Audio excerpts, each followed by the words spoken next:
আসসালামু আলাইকুম।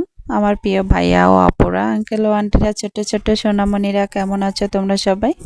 আশা করতেছি তোমরা সবাই অনেক ভালো আছো। তোমাদের দোয়াই ও ভালোবাসে আল্লাহর রহমতে আমি অনেক ভালো আছি। চলে আসলাম নতুন আর একটা ব্লগে। আশা করতেছি ব্লগটা ভালো লাগবে। যদি ভালো লাগে প্লিজ একটা লাইক দিয়ে ব্লগটা কন্টিনিউ করো। আজকে আমি তোমাদের সাথে দেখো আমার এক চাচা বেগুন লাগাইছে, তো বেগুন গাছে এত পরিমাণ বেগুন ধরছে তা তোমাদের সাথে আমি শেয়ার করতেছি। আমার দেখে অনেক ভালো লাগলো, তাই আমি ভাবলাম যে আমার ভাই বোনদেরকেও আমি একটু দেখাই। দেখো বেগুনগুলি ধরে কিন্তু বেগুনের পাতার নিচে সব লুকোয় আছে, মানে উপর থেকে দেখা যাচ্ছে না। বেগুনের গাছের উপর থেকে মনে হচ্ছে উপর থেকে যে বেগুনই ধরে নাই, কিন্তু গাছের নিচে যখন দেখতেছি তখন দেখতেছি এত পরিমাণ বেগুন ধরছে সেটা বলে বোঝানোর মতো না। একটা করে গাছে 15টা 20টা করে বেগুন ধরে আছে, এবং আবার নতুন ফুল আসতেছে, নতুন ফুলেও বেগুন আসবে। ছোট বড় মাঝারি সব সাইজের বেগুন আছে, এবং আবার নতুন ফুলও কিন্তু আসতেছে। সব সময় এই গাছে কিন্তু বেগুন থাকবে। আর একটা বেগুন গাছ কিন্তু অনেক দিন যায়, মানে 1 বছর 2 বছরও থাকে, নষ্ট হয় না। বেগুন ধরে সব সময়ের জন্য। এটা আমাদের এলাকায় লক্ষ্যে গোলা বেগুন বলে, দেশি বেগুন। এই বেগুনটা কিন্তু অনেক স্বাদ। আর এখানে দেখো আমার আব্বা কিছু বাজার আনছে। তো বাজারটা হলো মূলা, টমেটো, তারপর কাঁচা টমেটো, বেগুন, ফুলকপি, সিম, কাঁচামরিচ। আর এখানে 4টা ফুলকপি দেখে তোমরা ভাবতে পারো যে 4টা ফুলকপি এত কেন। আসলে এটা ভিডিওতে দেখো কপিটা কত বড় লাগতেছে, কিন্তু কপিটা কিন্তু বড় না। কপিটা কিন্তু জোর গেলে 1 পোয়া হবে, আর ওই ছোট্ট ওটা কিন্তু আধা হবে। এর জন্য কিন্তু 4টা নিয়েছে, মানে বড় কপি ছিল না বাজারে। আর এখানে আমার এক চাচির বাচ্চা, ছাগলের বাচ্চা হয়েছে। তো এই বাচ্চাটা খাচ্ছিল, পাতা খাচ্ছিল, দেখি আমার কাছে ভালো লাগলো, তাই তোমাদের সাথে শেয়ার করতেছি। তোমাদেরও ভালো লাগবে আশা করতেছি। আর আমার ভিডিওটা যদি তোমাদের ভালো লাগে প্লিজ আমার চ্যানেলটা সাবস্ক্রাইব করে আমার চ্যানেলের পাশে থেকে যেতে পারো। আজকে গ্রামের উপর একটা মুরব্বি লোক মাছ নিয়ে এসেছিল। বড় মাছ, অনেক রকমের মাছ ছিল, কিন্তু আমার বড় মাছ অত ভালো লাগে না। আর বড় মাছ ফ্রিজেও আছে, তাই ভাবলাম যে ছোট মাছ নিই। আর এই মাছটা কিন্তু একদম মেশালি মাছ, সব ধরনের মাছ আছে। আমি অফ ক্যামেরায় মাছটা কেটে নিছি। দেখো মাছটা কেটে আমি কিন্তু ধুয়ে আলাদা করে রাখছি। যেগুলি একটু বড় ওগুলো আলাদা করে নিছি। এখানে সব ধরনের মেশালি আছে দেখো। আর এটা মলা মাছ, 2-1টা করে চান্দা মাছ আছে এখানে। আর বাকিটা কিন্তু সব মলা মাছ, ছোট, একদম ছোট ছোট, অত বড় না। কিন্তু মলা মাছটা কিন্তু যদি আরেকটু বড় হতো, এই মাছের দামও অনেক হতো এবং খেতেও কিন্তু অনেক মজা। আর তোমরা জানো মলা মাছ কিন্তু ছোট পেঁয়াজ দিয়ে বা যে কোনো কিছু করে চচ্চড়ি করে অনেক মজা লাগে কিন্তু খেতে। আমার কাছে তো অনেক ভালো লাগে। তো আজকে আমি যেগুলি বড় বের করছি ওই মাছ থেকে, ওই মাছগুলি চচ্চড়ি করব শুধু পেঁয়াজ দিয়ে। অফ ক্যামেরায় আমি অনেক কিছু কাটাকুটা করে নিয়েছি, তোমাদেরকে সব কিছু দেখালাম না, কারণ কাটাকুটা সব ভিডিও নিতে গেলে ভিডিওটা অনেক লং হয়ে যায়, তোমরা লং ভিডিও দেখতে বোরিং হয়ে যাও। এর জন্য অফ ক্যামেরায় করে নিয়েছি।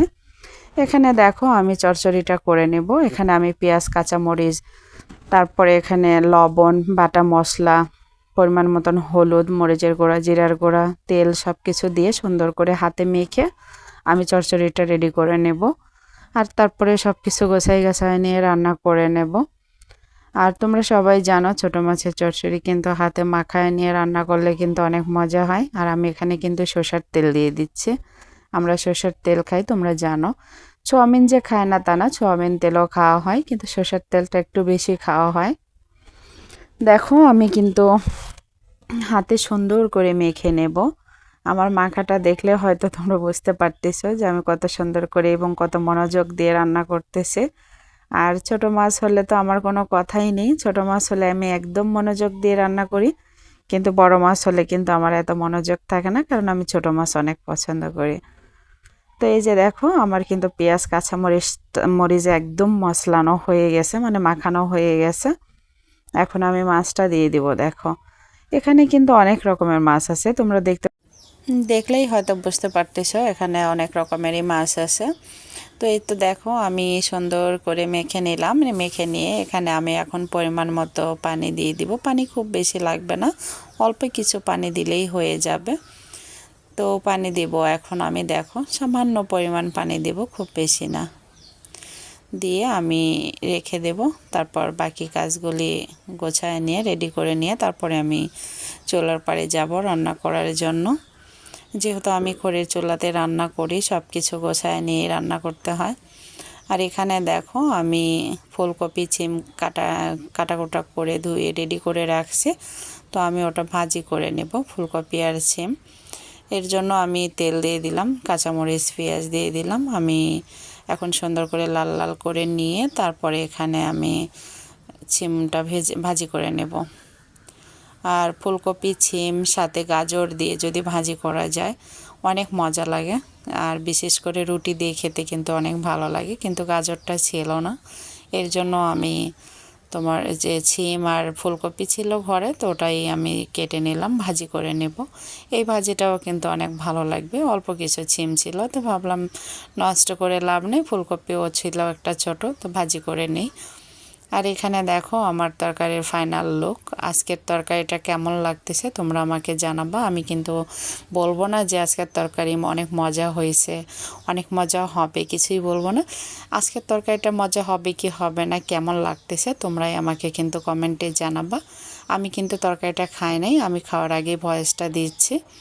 তো তোমরা জানাবে কিন্তু আমার তরকারিটা কেমন হয়েছে। আর আমার তরকারি দেখে যদি তোমাদের খেতে মন চায়, চলে আসবে আমাদের বাড়িতে, আমি নিজে হাতে রান্না করে তোমাদেরকে খাওয়াবো। প্লিজ, যদি তোমাদের মন চলে যায় আমার তরকারিতে, আমার বাড়িতে চলে আসবা, আমি রান্না করে খাওয়াবো। আর আমার ভাজির ফাইনাল লুকটা দেখো, আমার ভাজিটাও কেমন হয়েছে সেটাও কিন্তু জানাবা। আজকের মতো ভিডিওটা এই পর্যন্তই। যদি আমার ভিডিও ভালো লাগে প্লিজ আমার চ্যানেলের পাশেই থেকে যাবে। দেখা হচ্ছে নতুন আর একটা ব্লগে। আসসালামু আলাইকুম।